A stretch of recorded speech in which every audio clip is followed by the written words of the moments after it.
Y bien, el tema del fútbol, que es el tema de todos los días últimamente, dada la crisis terminal en la que se encuentra nuestro campeonato.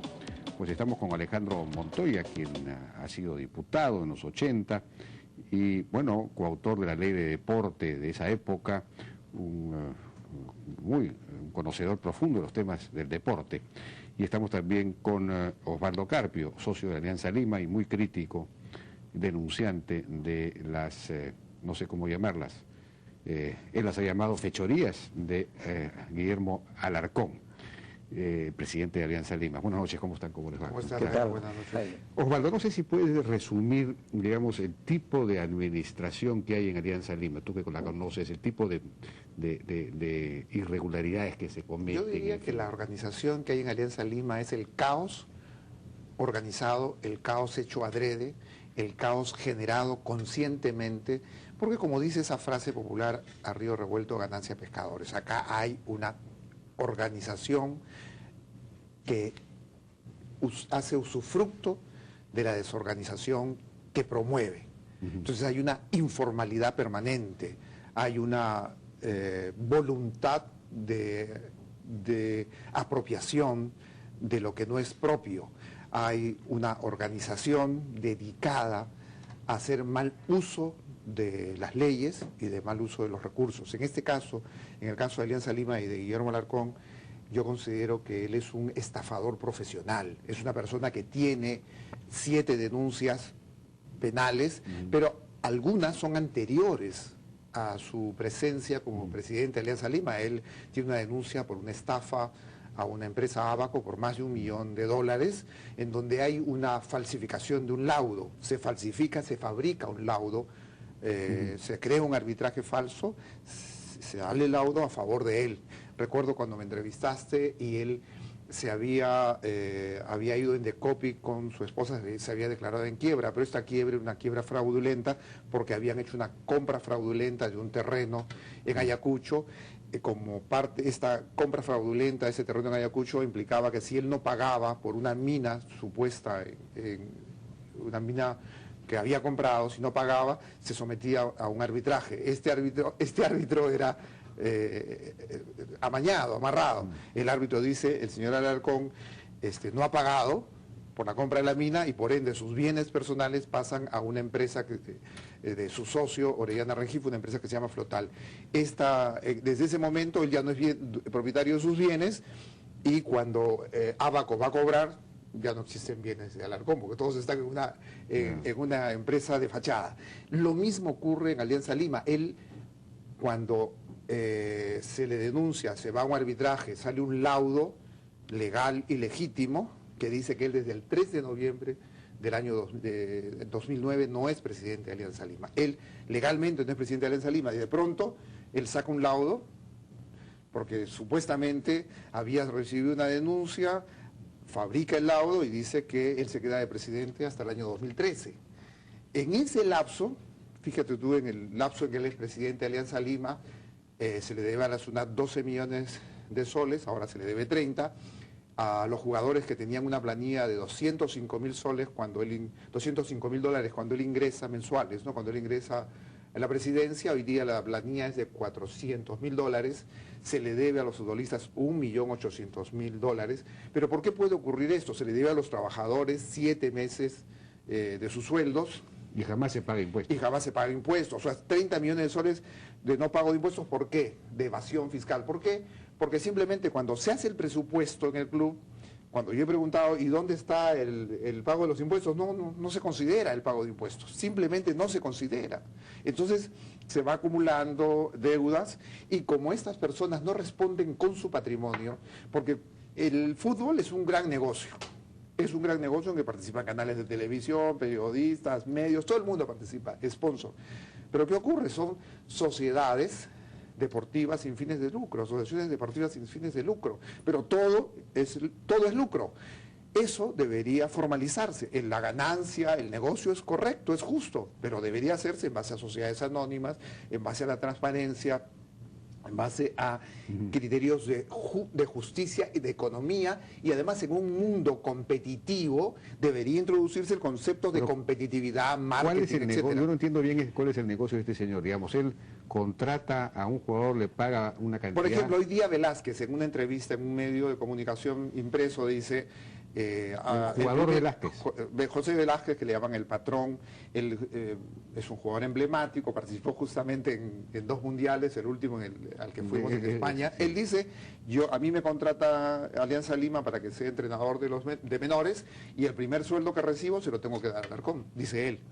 Y así ocurre en otros casos, es decir, hay dobles contratos, se inflan los contratos, se inflan... Y una parte hay que dársela al es lo que dice Velázquez en este medio de comunicación. Es decir, hay toda una organización dedicada a estafar, a mentir, a engañar, a organizar dinero negro. Por ejemplo, en el año 2009 se juega el playoff. Todo esto que yo estoy diciendo está documentado, no estoy inventando nada. En el año 2009 se juega el playoff, es decir, el partido entre Alianza y la U para definir el campeonato. En un acto de transparencia, entre comillas, el señor Alarcón dice, la venta de las entradas la va a hacer Teleticket. Todo muy bien, ¿no es cierto? Dice que bien, esto es transparente, pero de pronto descubres un documento hecho ante un notario que dice, el señor Guillermo Alarcón, presidente de Alianza Lima, le cede al señor Guillermo Alarcón, ciudadano, los derechos a cobrar hasta por 1.600.000 soles lo que recaude Teleticket de los partidos entre Alianza y la U. Firmado Guillermo Alarcón, presidente, a la izquierda, y Guillermo Alarcón a la derecha. O sea, que se tiró la plata de la recaudación. Nunca, yo no sé qué pasó, pero él cobró ese dinero. ¿Dónde está ese dinero? Nadie lo sabe. La pretemporada en Argentina es una pretemporada inflada 4 veces. ¿Por qué el Perú, que tiene 84 zonas ecológicas y todos los climas del mundo, tiene que verse obligado un club a salir del Perú, a hacer una pretemporada en Argentina y después al año siguiente dos pretemporadas en Argentina? ¿Pero quién financia eso? Es decir, ¿de dónde sale la plata para La plata sale del dinero de los sponsors, de Telefónica en ese caso.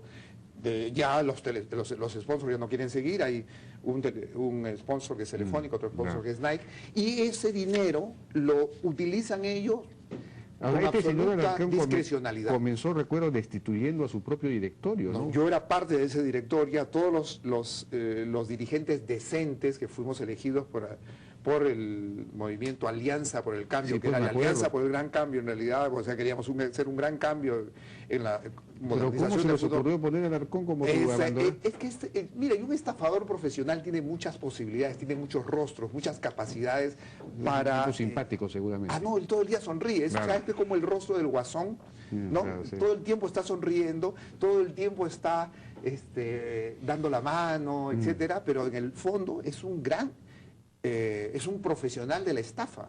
O sea, yo lo digo sin ningún temor, pese a que sé que ellos nos han amenazado, que nos van a hacer juicios, nos van a denunciar, etcétera. Nosotros lo hemos denunciado a él porque en todos los procesos judiciales que él inició con socios como Andrés Pujazón, Martín Pujazón, etcétera, Julio Arango, él los denunció de delincuentes. El 15 de marzo hay una lectura de sentencia contra él por difamación el 15 de marzo de este año. Pero es una persona peligrosísima.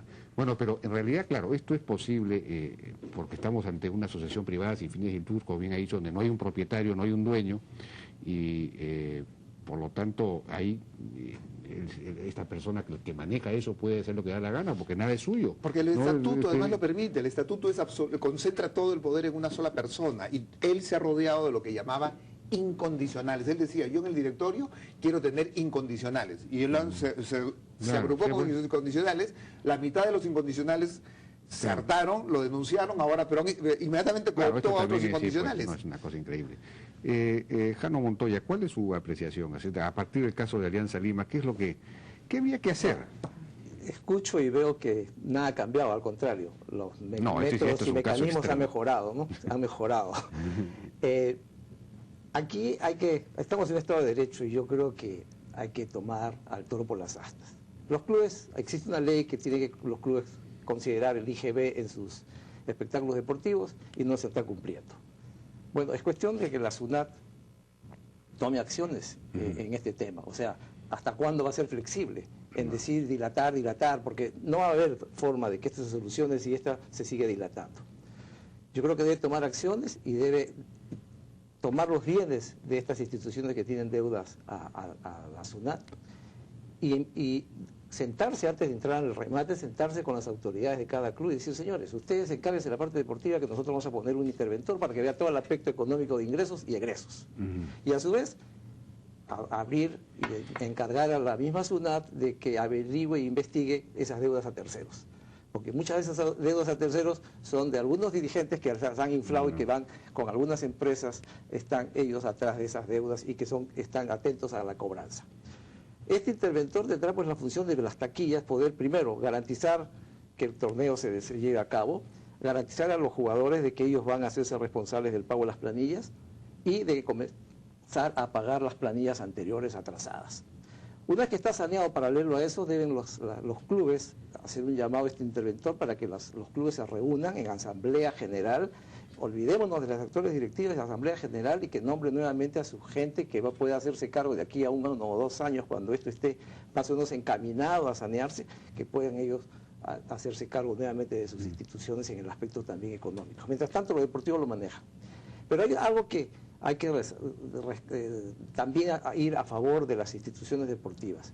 Yo creo que no es justo que el IGB se cargue a los espectáculos deportivos. Si tratamos de que hay que fomentar el deporte en el país. Ahí no podemos entrar, pues, Jano. Esos son razonamientos de los años 80. Ahora todo tiene que pagar IGB, hasta las medicinas, todo. Entonces, Bueno, hay un segundo punto que es importante, y es que tenemos un torneo descentralizado, torneo que se lleva a cabo entre 16 equipos que vienen de todas partes del país, en la cual solamente hay al final un ganador y 3 o 4 que clasifican para diferentes copas. No es posible, porque los que están en sexto, séptimo, octavo lugar, no va nadie a verlos, porque no hay un incentivo de poder ganar algo con ese partido. Yo creo que la federación debería regionalizar al país, ya sea en 3 o 4 zonas, en las cuales los equipos de esa zona jueguen entre ellos y incluso incrementen con más equipos de la zona y que formen equipos, campeonatos de 10 por cada una de estas regiones. Tendríamos ya 40 equipos trabajando, en las cuales los 2 primeros, los 3 primeros, ya no voy a entrar en detalles cómo sería el campeonato, vengan a una sede que puede ser Lima o puede ser Junín, Arequipa, que pide, yo quiero ser sede este año de la final, donde vienen todos los equipos que se clasificaron en estas regiones a jugar una gran final. Vas a tener incentivo en la región de que quienes salen primero, vas a tener incentivo en la nacional. Entonces, hay que cambiar. Bueno, eso nos lleva al tema efectivamente de, porque tú me decías que es un gran negocio para el dirigente estafador. Pero el fútbol como tal no es rentable. Hoy no es rentable en el Perú. No es rentable, porque la San Martín creo que tiene que subsidiar. Cristal no tiene deudas porque la Bacus subsidia. Y así sucesivamente. Es decir, no es un negocio. Entonces, ¿qué hay que hacer? Lo primero sería quizás conformar una suerte de comisión de grandes economistas o empresarios que piensen cuál es la solución al problema del espectáculo como negocio. Jaime, el fútbol es un negocio. Debería hacerlo. Pero que da ganancias. Hoy día no es negocio, hoy día es negociados. Pero hay algo entre negocio. Perdóname que termine la idea. El negocio es algo lícito, bueno, porque cuando los negocios caminan, las cosas marchan bien. Pero sí es rentable. Lo que pasa es que quienes juegan este juego malvado convierten lo que es un negocio que puede crecer, proyectarse. Mira, tenemos alrededor de 13 jugadores peruanos que van a estar en la convocatoria de Marcarían que juegan en el extranjero. Cada uno de ellos está cotizado en varios millones de dólares, entre 10, 15, 20 millones de dólares cada uno. ¿A cuánto los vendieron? Sí, pues claro, ¿por qué? Los rematan. ¿Por qué? Porque están jugando a la inmediatez. No hay planes estratégicos, no hay planes de marketing. No son empresas. No son empresas. No son sociedades anónimas. Sí, pero hay algo más, que el plan estratégico debe emanar de la Federación Peruana de Fútbol, que es la que rige los destinos del fútbol peruano. Sin embargo, ahí también tenemos otro problema dirigencial, en la cual no es posible que en los últimos 20 años, 22 años para ser exacto, solo hemos tenido 2 presidentes de federaciones. ¿Y quiénes son? Uno que era presidente y que su vicepresidente asumió eso. O sea, tenemos acá pues enquistamiento de dirigentes que se refleja igual en la FIFA. En la FIFA es el gran centro de dirigentes donde los cuales todos se guardan las espaldas, ¿no? Entonces, ¿cómo hacer con las federaciones? Yo creo que aquí hay una responsabilidad del IPD, hay una responsabilidad de la Federación Peruana de Fútbol. Por ejemplo, ¿Qué hizo? Se habla de que vino, en el año 93, vino un representante de la FIFA a decir que hay que democratizar las elecciones de la presidenta de la federación. ¿Sabes cuántos eligen al presidente de la federación? 30 personas. Claro, son 50, pero no, los 50 no votan porque por lo menos hay 20 personas de esa dirigencia que han escuchado el clamor del 100% de los peruanos, que saben que con la federación actual no se da a ningún lado. 30 personas eligen al presidente de la federación. ¿Qué hizo España? Porque andábamos en lo mismo. España dijo, señores, van a votar democráticamente, pero va a votar el atleta, va a votar el jugador, el árbitro, el juez, el club. Entonces, en lugar de que voten 30 personas, vamos a tener votando por el presidente de la federación 50.000 personas. Cuando ya es más difícil el manejo, porque fácilmente tú invitas a un hotel a las 30 personas, los reúnes y los convences que te reelijan. Pero hay algo más, y es que revisando un poco a raíz de tu invitación, Jaime, el señor actual presidente de la federación ha sido elegido con una ley que prohíbe la reelección, la segunda reelección. El actual presidente es tercera vez que es presidente de la federación, porque su mandato va a terminar en el 2014. La ley fue hecha en junio y las elecciones de él fue en diciembre. O sea, existiendo ya una ley que prohibía, estamos un poco como en la... Sí, pues, pero el problema es que la FIFA no acepta la ley, ¿no? La FIFA es la extraterrestre. Es una ley vigente ahorita. Pero lo único que vale para el fútbol es la ley de la FIFA, no la ley nacional. La ley presente que existe, porque esta es la ley peruana que existe, dice, se permite por una sola vez la reelección inmediata. No está hablando, la FIFA dice democratizar. Si tú lo aplicas, la FIFA te desafilia. Esas son amenazas que estamos acostumbrados a recibir, pero que nunca nos han desafiliado. Es así, creo, y ¿no? tenemos un fútbol que no se clasifica del año 82. Hay un mundial. Bueno. Y tenemos un deporte en general, porque esto que pasa en el fútbol no es solamente exclusivo del fútbol, es de todas las deportes. Y tenemos que desde Seúl a la fecha hemos venido picadas. No, de acuerdo. Mira, la economía del Perú y no pasa nada. ha ido hacia arriba y los clubes han ido hacia abajo. Eso es un camino inverso. ¿Por qué se produce este camino inverso? Porque no hay institucionalidad, no hay democracia, no hay transparencia, no hay conceptos modernos, no hay competitividad, no hay marketing, no hay planes estratégicos, no hay gerencia moderna, no hay un plan de inversiones, no hay nada moderno. Esto se mueve... ¿No hay ni siquiera contabilidad? No, se mueve como... La contabilidad la manejan empresas contratadas para hacer el fraude. Fíjate, antes de ingresar a Alianza Lima, en el año 2009, nuestra directiva, que fue sacada con un golpe de este sujeto, en el año 2008 que hubo un robo, un asalto, el 9 de diciembre, al Club Alianza Lima. ¿Y qué se robaron? Toda la contabilidad, completita, solo la contabilidad. Podían robar todo lo que quisieran. Pero es una cosa de mafia, ¿no?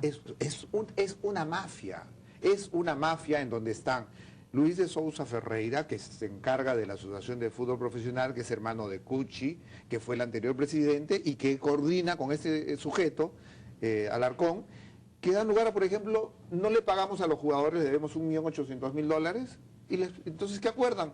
Que se les pague en 24 meses. ¡Qué bestial! ¡Qué bonito! Entonces juega el presidente de la Asociación de Fútbol Profesional, que es Sousa Ferreira, con Alarcón y con el hermano que fue presidente antes. Entonces, yo creo que esta es una oportunidad.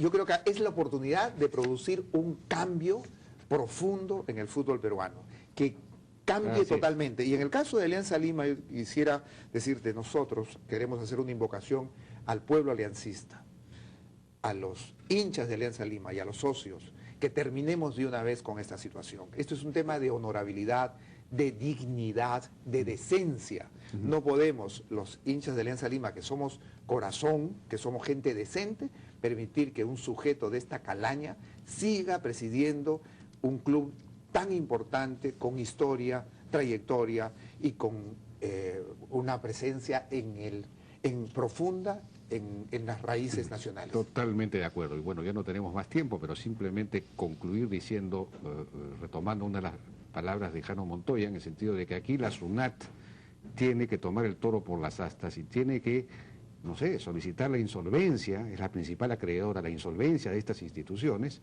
para llevarlas a Indecopi y ahí iniciar un proceso de refundación total, institucional, de estas organizaciones, ¿no es cierto? Y convertirlas pues en sociedades anónimas con accionistas. Yo, si fuese así, yo me haría accionista. Sí, yo creo que va a haber mucho más accionistas que socios hay ahora. Ya pasó porque ya van a ser empresas transparentes, serias, todo el mundo se va a sentir... Ha pasado en Chile con Colo-Colo, la Universidad Así de es. Chile, ha pasado en Colombia con Millonarios. O sea, ya hay en el mundo la Así experiencia, es. no es nada nuevo. Y funciona. Y funciona y son exitosísimos. Así Colo-Colo, de un club quebrado, No, y España. ha exportado a Es el- más de una docena de jugadores de altísima calidad que están Sí. en Barcelona, en el Real Y, Madrid, en el y hace de- 5 años estaba en quiebra, o Así hace es. 8 años. Así es. Bien, ya no tenemos más tiempo. Yo les agradezco muchísimo a Jano Montoya y a Osvaldo gracias, Carpio Jaime. por su participación en esta discusión que es muy, muy, muy importante porque el fútbol tiene que ver mucho con el alma nacional, precisamente. Vamos a una pausa y regresamos ahora con el padre Juan Cuquerela, director nacional de Fe y Alegría.